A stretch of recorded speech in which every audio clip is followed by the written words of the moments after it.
أعوذ بالله من الشيطان الرجيم. بسم الله الرحمن الرحيم.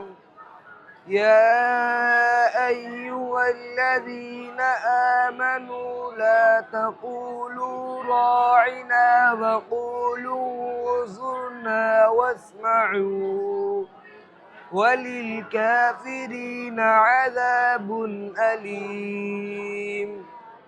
ما يود الذين كفروا من أهل الكتاب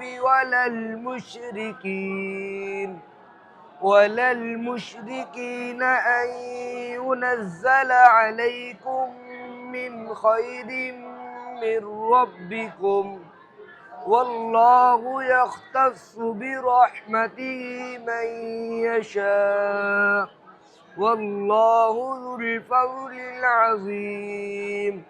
صدق الله العظيم.